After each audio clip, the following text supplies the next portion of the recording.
Perfect song for this segment. Welcome back to CVM at Sunrise. Now, you must have all heard about Digital Jam, the 2.0 and 3.0 experience. We've heard from ministers, stakeholders, but we haven't had the chance to talk with any of the mentors or highlighted a success story. This morning, we've got a mentor with us, Oraine Godfrey, and we've got Marcel Morgan, a successful web developer and an example of a skilled youth. Good morning, gentlemen. Good morning. Young, black, and powerful. Yeah, something like that. Oh, I like how that sounds. I love it. I love it. But let's start with you and your involvement with DigiJam. Okay. For me, my involvement started around 2 years ago. I was asked to represent Odesk at the time to show how young people, at the conference or anybody for that matter, can benefit from online work and what's out there.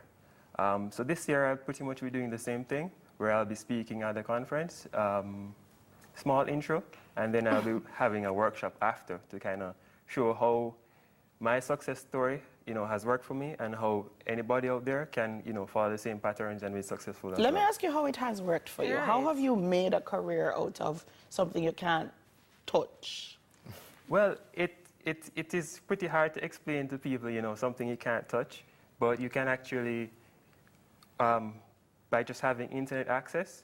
So I'm a web developer, right? And I have experience over, past years. So I transitioned into the online world, being pretty much an unknown. So as an unknown, it's hard at the beginning, but you have to sort of work your way up. Are youth in a mind frame of using technology to make money?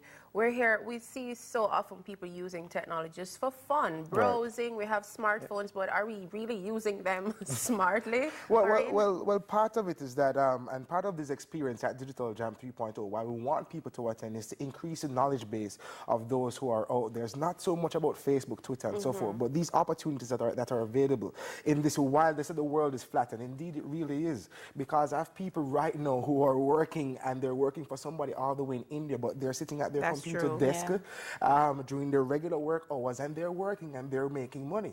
And that's the beauty of it. Technology allows that to happen. And part of the experience of going to Digital Jam is understanding that these opportunities are available. Part of the benefits, one, you've got this geographical barrier that is lowered because of the availability of the internet, and you're able to reach.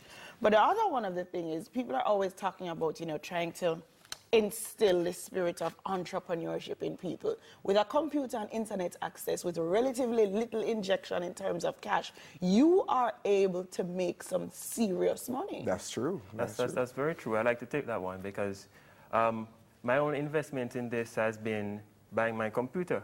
And I have internet access. All the tools I use for high-end development are free.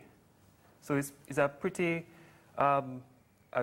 good way for people to actually, with limited resources, to be able to make some money and earn for their family. They don't have to go out in traffic every day and go to work. We don't have to go out in traffic every day. I like Staying that. right at home. Absolutely. But do you think that's maybe one of the answers to our unemployment problems? Because we tend to just look for the traditional career opportunities and employment opportunities, as opposed to say let's focus on something different. But do you have to have that aptitude for technology?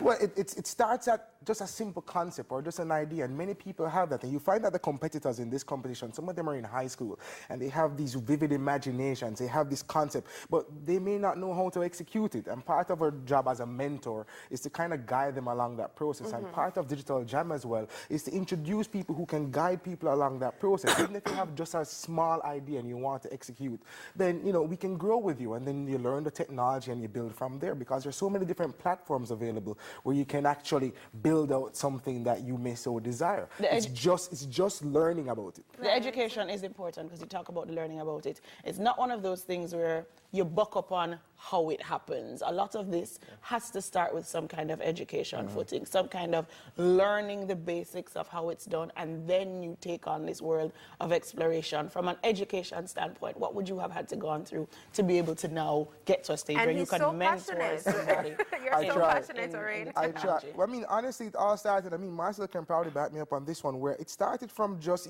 I was intrigued by the possibility, honestly.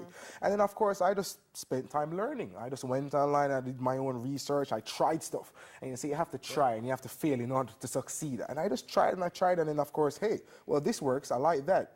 Play around with it a little bit more, and hey. Because you learned stuff online. You There actually you go. went on the computer and learned some stuff. What about you? Marcel is the perfect story for this. Yeah, for me, school taught me about probably 5% of what I know. That's true. So a lot of this is about self-learning. I mean, when I was in high school and I used to do physics and we had labs, and you only get to experiment, you know, during lab times. I couldn't afford the equipment, so I couldn't do my personal experiments. With a computer, I could run unlimited experiments. I could try anything I want. There were unlimited resources available. So, Advice to someone watching now with a smartphone, a laptop, and all the gadgets possible, you know, and thinking about employment opportunities. well, what I would say to somebody like that is, first, you know, come check out the conference. And Which is you know, when, just make sure everybody knows. yeah, which will kind of give you a head start into how, you know, you can approach this world and, you know, give you pointers and, you know, what to start with. When is Digital Jam? Where does it happen? That's March 1st and 2nd, so that's what, next week, Friday and Saturday, I believe, or Saturday and Sunday. So we invite everybody to come out and make sure that you're there. Lime is, of course, a sponsor. Big up Lime. You know. Increasing the internet penetration of the country. That's what we're doing. Absolutely loving it. You can get it on your computers, and that internet penetration is definitely available at your fingertips with those cell phones. Thanks, gentlemen. You're most welcome. All righty, we're going to take a break. When we come back, the Heart Foundation is going to be here. They're celebrating a whole month of a healthy heart. We've got Yasmin Russell to tell us why we should know our numbers. And we've also got this morning, we're